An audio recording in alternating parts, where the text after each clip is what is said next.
सवाल बड़ा है कि आखिर बीजेपी की बी टीम कौन सी है? कांग्रेस पार्टी, ममता बनर्जी या आम आदमी पार्टी या इस तरीके की कोई और राजनीतिक पार्टी? आखिर बहुजन समाज पार्टी या असदुद्दीन ओवैसी जैसे नेताओं पर बीजेपी की बी टीम का आरोप ये लोग क्यों लगाते हैं? दरअसल हम समझने की कोशिश करेंगे कि इतना सब कुछ होने के बावजूद भी ममता बनर्जी, कांग्रेस पार्टी या आम आदमी को बीजेपी की बी टीम क्यों नहीं कहा जाता? क्यों आखिर बीएसपी सुप्रीमो मायावती जी या असदुद्दीन ओवैसी जैसे नेताओं के खिलाफ भी बीजेपी की बी टीम होने का ठप्पा लगाया जाता है? आखिर चंद्रशेखर आजाद जैसे लोगों को बीजेपी का दलाल क्यों कहा जाता है? कुल मिलाकर आज हम समझने की कोशिश करें तो एक बात समझकर नजर आती है कि बंगाल के अंदर ममता बनर्जी अकेले अपने दम पर लड़ रही है, बीजेपी को रोकने का दावा कर रही है और आपको पता है बीजेपी बंगाल में कितनी रुकेगी ये आप सभी जानते हैं। लेकिन वहां पर ममता बनर्जी अकेले लड़ रही है, किसी भी व्यक्ति ने उनको बीजेपी के बी टीम नहीं कहा। पंजाब में आम आदमी पार्टी अकेले लड़ रही है, लेकिन किसी ने भी उनको बीजेपी की बी टीम नहीं कहा, क्योंकि पंजाब के अंदर, जबकि दिल्ली के अंदर इसी पंजाब में कांग्रेस और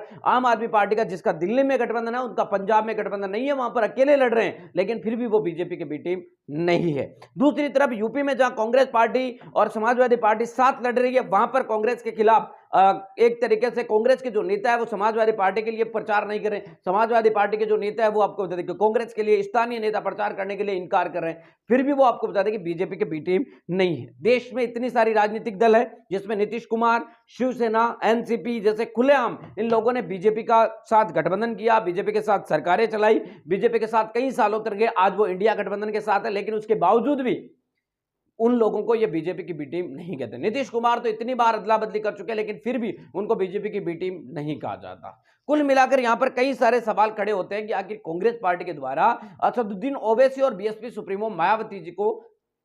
बीजेपी की बी टीम क्यों कहा जाता है? दरअसल आप सभी जानते हैं कि कांग्रेस का कोर वोटर मुस्लिम और दलित है। बाबा साहब अंबेडकर के बाद मान्यवर काशीराम साहब ने राजनीतिक चेतना को जगाया और उन्होंने सबसे पहले कांग्रेस पार्टी पर निशाना साधते हुए कहा था कि अगर कांग्रेस पार्टी कायदे से काम करती, बाबा साहब अंबेडकर जी को भारत रत्न समय पर देती या दलितों के हद के अधिकार और मान सम्मान की लड़ाई बराबर लड़ती, तो कभी बीएसपी को बनाने की जरूरत ही नहीं पड़ती। लेकिन मुस्लिम समाज का प्रतिनिधित्व लगभग कांग्रेस पार्टी ने समाप्त कर दिया है, बीजेपी कभी टिकट देती नहीं है, कांग्रेस ने जैसे जैसे धीरे कर कमजोर कर दिया है। दलितों का भी अब अगला नंबर है कि आरक्षण से जैसे जैसे उनकी अभी सीटें हैं वो बन रही है। बाकी राज्यसभा में तो आपको बताया कि कांग्रेस पार्टी भी आपको राज्यसभा का सांसद आपको नहीं बनाती है। कुल मिलाकर अब रिजर्वेशन अगर नहीं हो तो दलितों का प्रतिनिधित्व वहां पर पहुंचना ही लगभग ना के बराबर हो जाएगा। कांग्रेस पार्टी इस बात को जानती है कि दलितों का स्वतंत्र अगर लीडरशिप खड़ी हो गई, चंद्रशेखर आजाद खड़ा हो गया, बीएसपी सुप्रीमो मायावती जी अगर खड़ी रही मजबूती के साथ, देश के अंदर ऐसे लोग जीत गए, असदुद्दीन ओवैसी जीत गए, तो इस बात को कांग्रेस जानती है कि जिस दिन कांग्रेस से दलित और मुस्लिम वोट बैंक छिटक गया,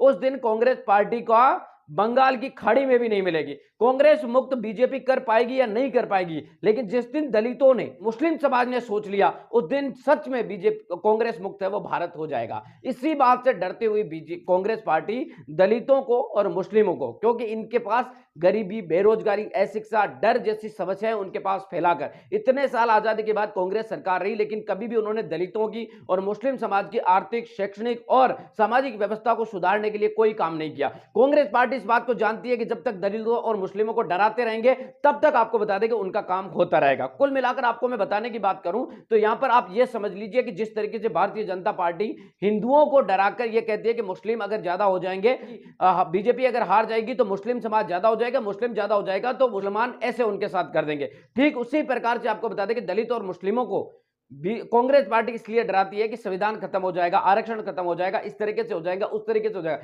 जबकि अगर सही मायने में देखें तो संविधान कांग्रेस पार्टी के शासनकाल में भी खतरे में, बीजेपी के शासनकाल में भी खतरे में है। संविधान हमेशा खतरे में रहे जब तक आपको बता दें कि संविधान को सही मायने में लागू करने वाला प्रतिनिधित्व खड़ा होकर नहीं आ जाता है। कुल मिलाकर बात साफ नजर आई है कि कांग्रेस पार्टी अरविंद केजरीवाल को और ममता बनर्जी को बीजेपी की बी टीम इसलिए नहीं कहती क्योंकि वो दलितों की और मुस्लिमों का प्रतिनिधित्व नहीं करते। अगर अरविंद केजरीवाल और ममता बनर्जी दलितों का, मुस्लिमों की अगर नेता होती तो उनको आपको बता दें कि बीजेपी की बी टीम कहा जाता, लेकिन वो एक मार्शल कौम के और राजनीतिक रूप से जागृत जातियों के आपको बता दें कि नेता आते हैं, इसलिए उनको कांग्रेस पार्टी बीजेपी की बी टीम कहने की हिम्मत नहीं कर पाती है। समझने वाले आप समझ गए होंगे। मिलेंगे इस वीडियो नई अपडेटों के साथ, लेकिन इस मामले में आपकी प्रतिक्रिया